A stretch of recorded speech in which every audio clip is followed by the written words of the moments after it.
Hi friends, എല്ലാവർക്കും നമസ്കാരം. എല്ലാവർക്കും നമ്മളുടെ പുതിയൊരു വീഡിയോയിലേക്ക് സ്വാഗതം. വീട് എപ്പോഴും പോസിറ്റീവായിരിക്കാനും മഹാലക്ഷ്മിയുടെ വാസത്തിന് വേണ്ടിയിട്ടും, അതായത് മഹാലക്ഷ്മി അനുഗ്രഹത്തിന് വേണ്ടിയിട്ടും നമ്മൾ ചെയ്യേണ്ട കുറച്ച് കാര്യങ്ങളാണെന്ന് പറയുന്നത്. അതായത് ഞാൻ ചെയ്യുന്ന രീതിയാണ് ഇന്നിവിടെ കാണിക്കുന്നത് കേട്ടോ. അപ്പോൾ ഇന്ന് നമ്മളുടെ വീഡിയോയിലുള്ളത് വെള്ളിയാഴ്ച ദിവസത്തെ കുറച്ച് ക്ലീനിങ്ങും കാര്യങ്ങളൊക്കെയാണ്. അപ്പോൾ എല്ലാവരും വീഡിയോ കണ്ടിട്ട് ഇഷ്ടപ്പെട്ടാൽ ലൈക്ക് ചെയ്യുക, കമൻറ്റ് ചെയ്യുക. സബ്സ്ക്രൈബ് ചെയ്യാത്തവരുണ്ടെങ്കിൽ ഒന്ന് സബ്സ്ക്രൈബ് ചെയ്ത് സപ്പോർട്ട് ചെയ്യാം. അപ്പോൾ ഒരു വീടിൻ്റെ ഐശ്വര്യം എന്ന് പറയുന്നത് ആ ഒരു വീട്ടിലെ വീട്ടമ്മയാണ് അല്ലേ. അപ്പോൾ ആ വീട്ടമ്മയാണ് നമ്മുടെ വീടിന് ഐശ്വര്യം കൊണ്ടുവരേണ്ടതും ആ ഒരു വീടിൻ്റെ അപ്പോൾ ആ ഒരു വീട്ടമ്മ അനുഷ്ഠിക്കേണ്ട കുറച്ച് കാര്യങ്ങളാണ് കേട്ടോ. അപ്പോൾ രാവിലെ തന്നെ എഴുന്നേൽക്കുക, എന്നിട്ട് നമ്മുടെ പൂജാമുറി ഉള്ളവരാണെങ്കിൽ പൂജാമുറിയിൽ ഒരു വിളക്ക് വയ്ക്കുക, പ്രാർത്ഥിക്കുക. അപ്പം തന്നെ നമുക്ക് നമ്മുടെ വീടിനൊരു ഐശ്വര്യവും നമുക്കൊരു പോസിറ്റീവ് ഫീലുമാണ് കിട്ടുന്നത്. ബ്രഹ്മമുഹൂർത്തത്തിൽ എഴുന്നേറ്റ് വിളക്ക് വയ്ക്കാൻ പറ്റുന്നവരാണെങ്കിൽ അങ്ങനെ വിളക്ക് വയ്ക്കുകയാണെങ്കിൽ 33 ദേവതകളുടെ അനുഗ്രഹം നമുക്ക് കിട്ടും. ആ ഒരു സമയത്ത് എഴുന്നേൽക്കുക, വിളക്ക് വെച്ച് കുറച്ച് നേരം നമ്മൾ പ്രാർത്ഥിക്കാനായിട്ട് സമയം കണ്ടെത്തുക കേട്ടോ. അപ്പോൾ ഞാനും ഇതുപോലെ എന്താ പറയുക, രാവിലെ എഴുന്നേറ്റ് കുളിച്ച് വിളക്ക് വയ്ക്കുന്ന ആളൊന്നും ആയിരുന്നില്ല കേട്ടോ. അപ്പോൾ 48 ദിവസം നമ്മൾ ബ്രഹ്മമുഹൂർത്തം വിളക്ക് വെച്ചതിന് ശേഷം നല്ലൊരു മാറ്റമാണ് നമുക്ക് ഉണ്ടായിട്ടുള്ളത്. പിന്നെ നമ്മൾ അങ്ങനെ വിളക്ക് വെച്ച് കഴിഞ്ഞിട്ടുണ്ടെങ്കിൽ നമുക്കതൊരു ജീവിതത്തിൻ്റെ ഒരു ഭാഗമായി മാറും, നമുക്കത് ശീലമായി മാറും. അപ്പോൾ നമുക്ക് തന്നെ എഴുന്നേൽക്കും കേട്ടോ. അപ്പം നമുക്ക് നല്ല കാര്യങ്ങളൊക്കെ വന്ന് തുടങ്ങിയിട്ടുണ്ടെങ്കിൽ പിന്നെ നമ്മൾ എന്നും വിളക്ക് വെച്ച് പ്രാർത്ഥിക്കാനായിട്ട് തുടങ്ങും കേട്ടോ. അപ്പോൾ നമ്മൾ രാവിലെ എഴുന്നേറ്റ് വിളക്ക് വയ്ക്കുക. അപ്പോൾ 6 മണിക്കൊക്കെ എഴുന്നേൽക്കുന്നവരൊക്കെ ആണെങ്കിൽ ആ ഒരു സമയത്ത് എഴുന്നേറ്റ് വിളക്ക് വെച്ചാലും മതി കേട്ടോ.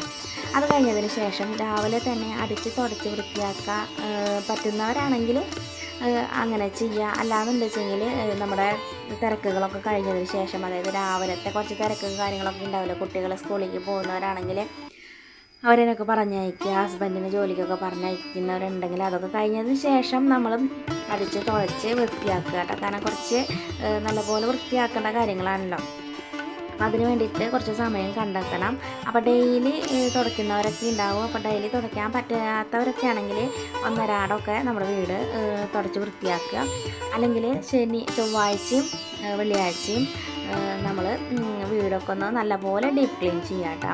അപ്പോൾ ചൊവ്വ വെള്ളി ദിവസമാണ് ഹിന്ദുസിനൊക്കെയാണ് നമ്മുടെ മഹാലക്ഷ്മിയുടെ ദിവസം. അപ്പോൾ ആ ഒരു ദിവസമൊക്കെ നമ്മൾ വീടൊക്കെ പരിസരമൊക്കെ നല്ലപോലെ വൃത്തിയാക്കിയാൽ തന്നെ നമ്മുടെ വീട്ടിലെ ഒരു ഐശ്വര്യവും മഹാലക്ഷ്മിയുടെ അനുഗ്രഹമൊക്കെ നമുക്ക് കിട്ടും. അപ്പോൾ ഇത് നമ്മുടെ 2025 ഉദയഭാരതം കലണ്ടറാണ് കേട്ടോ. ഇതിൽ നമ്മുടെ ഹിന്ദുസിന് വേണ്ടിയിട്ടുള്ള ഒരുപാട് കാര്യങ്ങൾ പറഞ്ഞിട്ടുണ്ട്. അതായത് നമ്മുടെ പ്രധാനപ്പെട്ട കാര്യങ്ങളും ഏകാദശികളും അങ്ങനെയുള്ള കുറേ കാര്യങ്ങൾ ബ്രഹ്മമുഹൂർത്ത നേരവും ഒക്കെ ഈ ഒരു കലണ്ടറിൽ ഉണ്ട് കേട്ടോ. ഇതിന് 60 രൂപയാണ് കേട്ടോ റേറ്റ് വന്നിട്ടുള്ളത്. അപ്പോൾ അത് ഞാൻ നമ്മുടെ പുതിയ ഒരു കലണ്ടർ മാറ്റി കൊളുത്തിയിട്ടുണ്ട് അവിടെ. അതിനുശേഷം നമ്മളെന്താ ചെയ്യുകയെന്ന് വെച്ചിട്ടുണ്ടെങ്കിൽ കുക്കിംഗ് പരിപാടികളൊക്കെ കഴിഞ്ഞിട്ടുണ്ടെങ്കിൽ ആ ഒരു സമയത്ത് തന്നെ നമ്മുടെ അടുക്കളയിലെ ജോലിയൊക്കെ കഴിഞ്ഞ വശം തന്നെ നമ്മുടെ അടുക്കള ഒന്ന് ക്ലീൻ ആക്കിയിട്ട് ഇടുക. അത് നമ്മൾ പിന്നത്തേക്ക് വേണ്ടി മാറ്റി വെക്കരുത് കേട്ടോ.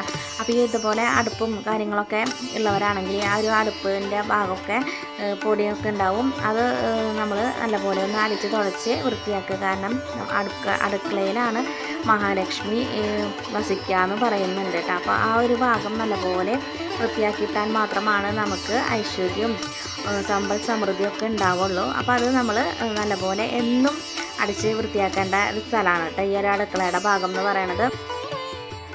അപ്പോൾ ചൊവ്വ വെള്ളി ദിവസങ്ങളിലൊക്കെ നമ്മൾ വീട് തുടയ്ക്കുമ്പോൾ ആ തുടയ്ക്കുന്ന വെള്ളത്തിൽ ഒരു പിടി കല്ലുപ്പും കൂടി ചേർത്ത് അതൊന്ന് ലയിപ്പിച്ചതിന് ശേഷം നമ്മൾ ആ ഒരു വെള്ളം കൊണ്ട് മുക്കും മൂലയൊക്കെ ഒന്ന് തുടച്ചിട്ടുണ്ടെങ്കിൽ നമ്മുടെ വീട്ടിൽ നെഗറ്റീവ് എനർജികളൊക്കെ പോകുമെന്നാണ് പറയുന്നത്. അപ്പോൾ ഞാനങ്ങനെ ചെയ്യാറുണ്ട്. പിന്നീട് നമ്മൾ മെയിൻ ഡോറ് നല്ലപോലെ തുടച്ചെടുക്കണം. അപ്പോൾ സാധാരണ എന്നും തുടയ്ക്കുമ്പോൾ നമ്മൾ അങ്ങനെ കാര്യമായിട്ടൊന്നും ജനലും വാതിലൊന്നും തുടയ്ക്കാറില്ലല്ലോ. അപ്പോൾ ഈ ഒരു ദിവസം നമ്മൾ തുടയ്ക്കുന്ന സമയത്ത് നമ്മൾ മെയിൻ ഡോറ് നല്ലപോലെ തുടച്ചെടുക്കുക. അതായത് മെയിൻ ഡോറിലാണ് നമ്മുടെ ലക്ഷ്മി വാസമുള്ളത് എന്നാണ് പറയാറുള്ളത്. മെയിൻ ഡോറ് വഴിയാണ് നമ്മുടെ വീട്ടിലേക്ക് ഐശ്വര്യം കടന്നു വരിക, ലക്ഷ്മി ദേവി കടന്നു വരിക. അപ്പോൾ ഒരു മെയിൻ ഡോറ് കട്ടളപ്പടിയും ഒക്കെ നല്ലപോലെ ഒന്ന് തുടച്ച് ക്ലീൻ ആക്കി ഇടുക. അത് മെയിനായിട്ടുള്ള ഭാഗത്ത് ജനലും വാതിലൊക്കെ ഉണ്ടെങ്കിൽ അതൊക്കെ തുടയ്ക്കുക. അപ്പോൾ ആ ഒരു തുടയ്ക്കുന്ന വെള്ളത്തിൽ നമ്മൾ കുറച്ച് പനിനീരും കൂടി ചേർത്ത് കൊടുക്കുക. നമ്മൾ പൂജയ്ക്കൊക്കെ ഉപയോഗിക്കുന്ന പനിനീരാണെങ്കിൽ അതിനൊരു പ്രത്യേക ഒരു മണമാണ്. അപ്പോൾ ഒരു പനിനീരും ജവാദിൻ്റെ പൗഡറൊക്കെ ഉണ്ടെങ്കിൽ വേണമെങ്കിൽ ചേർത്ത് കൊടുക്കാം. അപ്പോൾ ഞാൻ കുറച്ച് ചേർത്ത് കൊടുക്കാറുണ്ട് കേട്ടോ. താല്പര്യമുള്ളവർ ചേർത്ത് കൊടുത്താൽ മതി, അല്ലാണ്ട് വെറുതെ തുടച്ചെടുത്താലും മതി കേട്ടോ. അപ്പോൾ നമ്മളെല്ലാതും അകവും പുറവും ഒക്കെ ഒരു ഡോറിൻ്റെ കടലപ്പടിയും എല്ലാം നല്ലപോലെ തുടച്ചെടുക്കുക. അതിന് ശേഷം കടലപ്പടിയുടെ വാതിലിൻ്റെ മുകളിൽ മഞ്ഞളും കുങ്കുമം തൊട്ട് കൊടുക്കുകയാണെങ്കിൽ ഏറ്റവും നല്ലതാണ്. മഹാലക്ഷ്മിക്ക് ഇഷ്ടമുള്ള കാര്യങ്ങളാണ് ഇതൊക്കെ. അപ്പോൾ നമ്മുടെ നാട്ടിലങ്ങനെ എല്ലാവരും ചെയ്ത് കണ്ടിട്ടില്ല. താല്പര്യമുണ്ടെങ്കിൽ മാത്രം ചെയ്താൽ മതി. അങ്ങനെ ചെയ്യുകയാണെങ്കിൽ കൂടുതൽ നല്ലതാണ്. അതിനുശേഷം നമ്മൾ മാവിലത്തോരണമൊക്കെ ഉണ്ടെങ്കിൽ കെട്ടിയിടാം. അതൊക്കെ നല്ലതാണ്. അപ്പോൾ ഞാൻ മാവിലത്തോരണം ഉണ്ടാക്കുന്ന വീഡിയോയും അതിനെക്കുറിച്ചുള്ള കാര്യങ്ങളൊക്കെ ആയിട്ട് ഒരു വീഡിയോ ചെയ്യാം. പിന്നീട് നമ്മൾ ഇതുപോലെ വെള്ളത്തിലൊക്കെ വളർത്തുന്ന ചെടികളൊക്കെ ഉണ്ടല്ലോ, ആ ഒരു വെള്ളമൊക്കെ നമ്മൾ ഈ ഒരു ക്ലീനിങ് ദിവസം, ചൊവ്വ വെള്ളി ദിവസങ്ങളിൽ ആ ഒരു വെള്ളമൊക്കെ നമുക്ക് കളയാം. അതിൻ്റെ ഉള്ളിലൊക്കെ ചിലപ്പോൾ നെഗറ്റീവ് എനർജിയുടെ ഒരു ഇതൊക്കെ ഉണ്ടാവും. അപ്പോൾ നമ്മൾ അതൊക്കെ ആ ഒരു ദിവസം കളഞ്ഞ് പുതിയ വെള്ളം വയ്ക്കാം.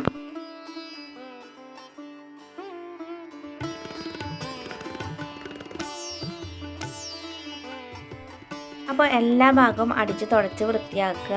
നമ്മുടെ കട്ടിലിൻ്റെ അടിഭാഗമൊക്കെ ഉണ്ടെങ്കിൽ അതും എല്ലാ സ്ഥലങ്ങളിലും സാധനങ്ങളൊക്കെ ഉണ്ടെങ്കിൽ അതൊക്കെ മാറ്റി അതിൻ്റെ പൊടിയൊക്കെ ഒന്ന് കളഞ്ഞെടുക്കുക. അതുപോലെ തന്നെ മേശയും ഫ്രിഡ്ജൊക്കെ നമ്മൾ തുടച്ച് വൃത്തിയാക്കുക. അതിൻ്റെ കൂടെ തന്നെ നമ്മുടെ മെയിനായിട്ടുള്ള പടി ഉണ്ടല്ലോ, അതും തുടച്ച് നല്ലപോലെ ഒന്ന് തുടച്ച് വൃത്തിയാക്കുക. കാരണം ആ ഒരു വഴിയാണ് നമ്മളെ മഹാലക്ഷ്മി കടന്നു വരിക. അതുപോലെ തന്നെ ചെരുപ്പുകളൊന്നും അവിടെ വാരി വലിച്ച് ഇടാതിരിക്കാനായിട്ട് ശ്രമിക്കുക. ചെരുപ്പുകളൊക്കെ ഒരു ഭാഗത്തേക്ക് മാറ്റി ഒതുക്കി വെക്കുക.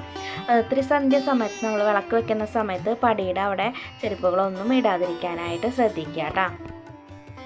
പിന്നീട് പൂജാമുറിയൊക്കെ ഉള്ളവരാണെങ്കിൽ പൂജാമുറിയൊക്കെ ഒന്ന് ഈ ഒരു ദിവസം, ആഴ്ചയിൽ ഒരു ദിവസമെങ്കിലും പൂജാമുറിയൊക്കെ നല്ലപോലെ ഒന്ന് ക്ലീൻ ആക്കുക. പൂജാപാത്രങ്ങളൊക്കെ ഒന്ന് കഴുകി വൃത്തിയാക്കുക. ഫോട്ടോസൊക്കെ ഒന്ന് തുടച്ച് വൃത്തിയാക്കുക കേട്ടോ. പിന്നീട് നമുക്ക് ഈ എല്ലാ ഭാഗവും അടിച്ച് തുടച്ചതിന് ശേഷം നമുക്കിതുപോലെ എന്തെങ്കിലും തുവച്ച് കൊടുക്കാം. ഇതിപ്പോൾ ദശാങ്കമാണ്. ഞാൻ ഇന്ന് വീട് മൊത്തം ഒരു മണമായിക്കോട്ടെ എന്ന് വിചാരിച്ചിട്ട് ഒന്ന് പുകയ്ക്കുകയാണ്. പിന്നെ ഇതുപോലെ പൂക്കളൊക്കെ നമുക്ക് ഈ ഒരു പാത്രത്തിൽ ഇട്ട് വയ്ക്കുകയാണെങ്കിൽ നമുക്ക് ദൃഷ്ടിദോഷം, അതായത് പുറത്തുനിന്ന് വല്ലവരൊക്കെ വരുമ്പോൾ ഉണ്ടാകുന്ന ദൃഷ്ടിദോഷങ്ങളൊക്കെ ഒന്ന് മാറും. നമ്മുടെ നെഗറ്റീവ് എനർജിയൊക്കെ അതിൻ്റെ ഉള്ളിൽ ഇങ്ങനെ ആഗിരണം ചെയ്യും. അങ്ങനെയൊക്കെ ചെയ്യുന്നത് നല്ലതാണ്. പിന്നെ നമ്മൾ വെള്ളി ചൊവ്വ ദിവസങ്ങളിൽ വൈകുന്നേരം ഇതുപോലെ പുകയ്ക്കുന്നതും വീട് മൊത്തം പുകയ്ക്കുന്നതും നമ്മുടെ നെഗറ്റീവ് എനർജിയൊക്കെ പോകാനായിട്ട് നല്ലതാണ് കേട്ടോ. അപ്പോൾ ഇതൊക്കെയാണ് ഞാൻ ചെയ്യുന്ന കാര്യങ്ങൾ. നിങ്ങൾക്ക് ഈ ഒരു വീഡിയോ ഇഷ്ടപ്പെട്ടെങ്കിൽ ലൈക്ക് ചെയ്യുക, കമൻറ്റ് ചെയ്യുക. സബ്സ്ക്രൈബ് ചെയ്യാത്തവരുണ്ടെങ്കിൽ ഒന്ന് സബ്സ്ക്രൈബ് ചെയ്ത്